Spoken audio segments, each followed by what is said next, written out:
अस्सलाम वालेकुम नाजरीन। पिछली किस्त के आखिर में आपने देखा कि उस्मान और उसके सिपाहियों ने एक कान पर हमला किया था, जिसके बाद वहां एक जोरदार धमाका हो गया था और कान का दाखिली रास्ता बुरी तरह से तबाह हो गया था। इस किस्त के आगाज में उस्मान खड़ा होकर कान के पास आ जाता है और जोर जोर से कहने लगता है, हम पहुंच गए भाइयों, हिम्मत रखना। यह कहकर वो पत्थरों और लकड़ियों को आगे से हटाने लगते हैं, लेकिन कामयाब नहीं हो पाते। फिर गोख्तू कहता है, सरदार ये रास्ता नहीं खुलेगा, ये पूरी तरह से बंद है। लेकिन उस्मान कोशिश जारी रखता है। फिर सिपाही उसे जबरदस्ती पकड़कर पीछे ले आते हैं तो उस्मान कहता है, चलो देखते हैं, जरूर कोई दूसरा रास्ता भी मौजूद होगा। यह कहकर वो सब एक तरफ भागने लगते हैं ताकि कान के अंदर दाखिल होने का कोई और रास्ता तलाश कर सकें। इतने में रुगातोस वहां पहुंच जाता है और उसके सिपाही तेजी से आगे बढ़ने लगते हैं। फिर रुगातोस कहता है, तुम्हारे सिपाही मारे गए, तुम भी मरोगे उस्मान। इसी दौरान कान के अंदर मौजूद सिपाही बाहर निकलने की कोशिश कर रहे थे कि कान का कुछ हिस्सा गिर जाता है और काफी सारे सिपाही दब जाते हैं और इधर बाहर रुगातोस हमला करवा देता है।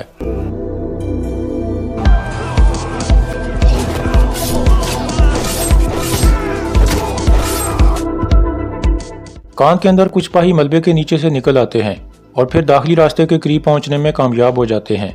बुरहान जोर से उस्मान को आवाज देता है तो उस्मान खुश होकर उनके पास आ जाता है। फिर वो मिलकर रास्ते की रुकावटें हटाने लगते हैं और बिल आखिर रास्ता खुल जाता है, जिसके बाद बुरहान, जरकुताई और कुछ सिपाही बाहर निकल आते हैं, लेकिन काफी सारे सिपाही अभी तक अंदर फंसे हुए थे। बाहर आकर बुरहान जूलिया को देखता है तो शदीद गुस्से में आ जाता है और फिर उस पर हमला कर देता है। दूसरी ने मारी और तुर्गत को पकड़ लिया गया था।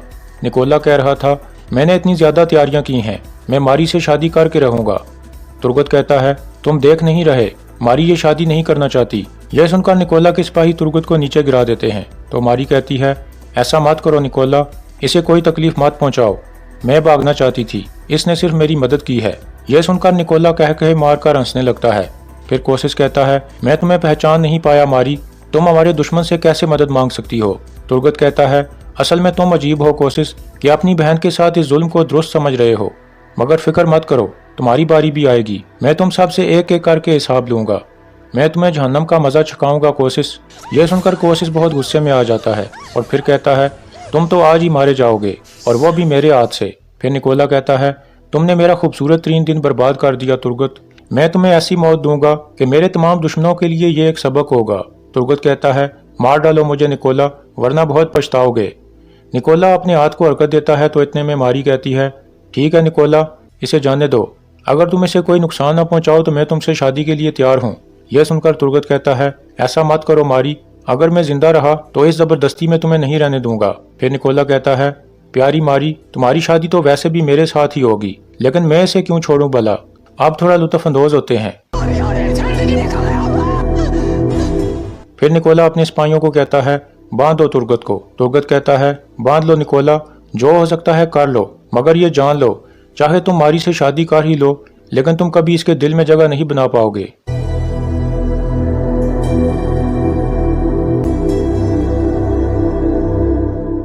इसी दौरान कुमराल अब्दाल कुछ जड़ी बूटियों की तलाश में जंगल में आया हुआ था कि इतने में उसे कुछ आवाजें आती हैं तो वो चौंक जाता है और छुपकर देखने लगता है। वो देखता है कि तुर्गत बंधा हुआ है और मारी रोते हुए निकोला को रोकने की कोशिश कर रही है।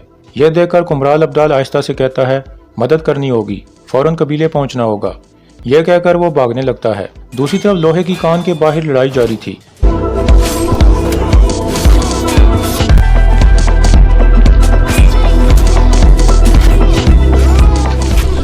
बुरहान जूलिया को मारने ही वाला था कि उसे एक तीर आकर लगता है। निकोला के सिपाही भी वहां पहुंच गए थे। फिर वो उस्मान और उसके सिपाहियों पर तीर बरसाने लगते हैं।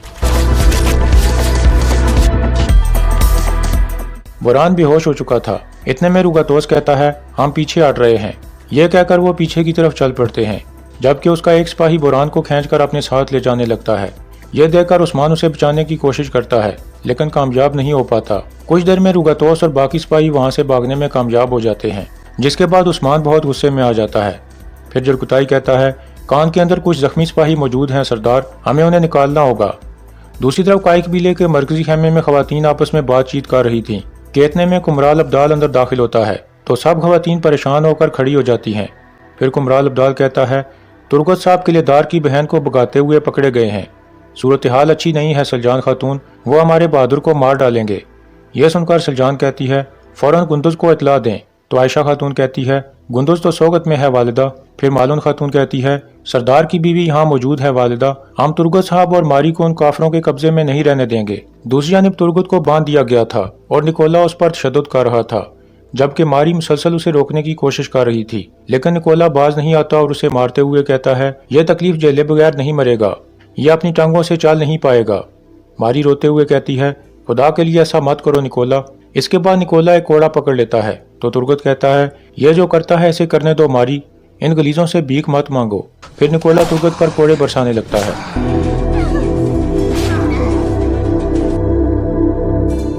इसके बाद निकोला मारी के पास आकर कहता है, मेरी प्यारी बेगम मारी, अब मैं तुर्गत की जुबान खींचूं या आंखें फोड़ दूं?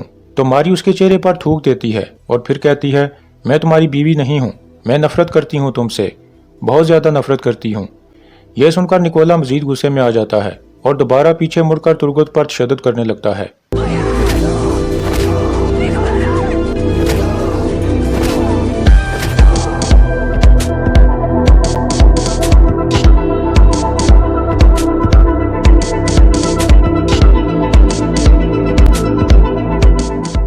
इसी दौरान मालून खातून को सिपाहियों को लेकर तुर्गत की मदद के लिए रवाना हो गई थी।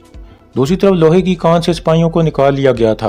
कुछ जिंदा बच गए थे लेकिन काफी सिपाही शहीद हो चुके थे। इसके बाद उस्मान कहता है, अपनी मलकियत हासिल करने की तरह हम बुरान को भी हासिल करेंगे, सबका वक्त आएगा, हम अपने कैदियों और शहीदों का इंतकाम लेंगे। फिर उस्मान कहता है, कुछ सिपाही कान की पहरेदारी करें और हम अभी जाकर अपने शहीदों की तदफीन करेंगे। यह कहकर वो चल पड़ते हैं। दूसरा ने मालून खातून और सिपाही तेजी से आगे बढ़ रहे थे। इसी दौरान निकोला मुसलसल तुर्गत पर तशद्दुद कर रहा था। इतने में मारी कहती है, निकोला रुको। यह सुनकर निकोला मारी के पास आ जाता है और कहता है, क्या हुआ मारी, कहीं तुम्हें इस चरवाहे पर रहम तो नहीं आ रहा? इसके बाद वो दोबारा तुर्गत को मारने लगता है। कुछ देर बाद निकोला कहता है, अब बहुत हो गया, अब तुर्गत के खात्मे का वक्त आ चुका है।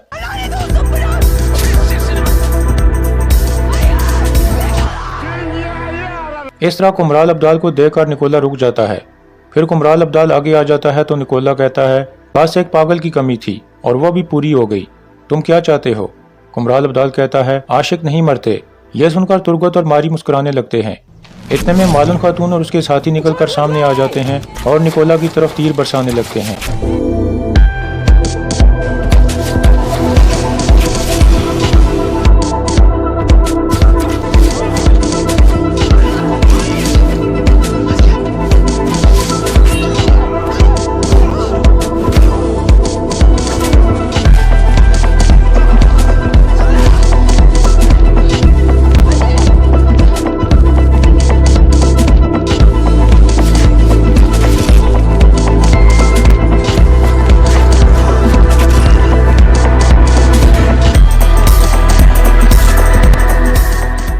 इस तरह निकोला और कोशिश के बहुत सारे सिपाही मारे जाते हैं, जबकि तुर्गत और मारी वहां से निकलने में कामयाब हो जाते हैं।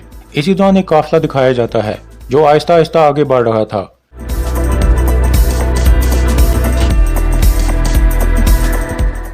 कुछ देर बाद वो काफिला एक जगह रुक जाता है और घोड़ा गाड़ी से एक उदेड़ उम्र शख्स बाहर आ जाता है, जो दरअसल सल्जूक रियासत का वजीर आलिम शाह है। इसके बाद आलिम शाह अपने खास आदमी को कहता है, यह सरजमीनें अब मेरे हुक्म के सख्त शिकंजे में रहेंगी।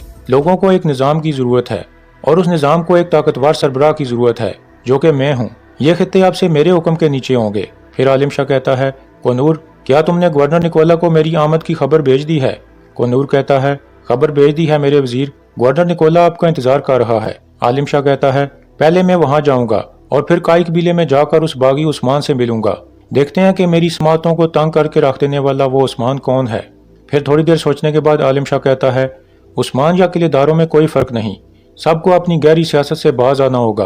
अब इन सरजमीनों की वाहिद हकीकत मेरे अल्फाज हैं और सबको ये बात समझनी होगी। दूसरी जानिब तुर्गत और मारी को काई कबीले में पहुंचा दिया गया था। तुर्गत कह रहा था, मालन खातून और आईगुल खातून ठीक वक्त पर पहुंच गईं, आप जीती रहें। फिर सलजान खातून कहती है, तुम्हारे जख्म गहरे हैं बेटा, तुम्हें फौरन शिफाखाने जाना होगा।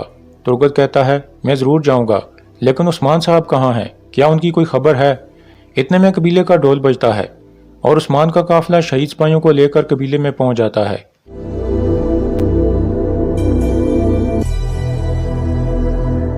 शहीद सिपाहियों को देखकर कबीले के सब लोग बहुत गमगीन हो जाते हैं।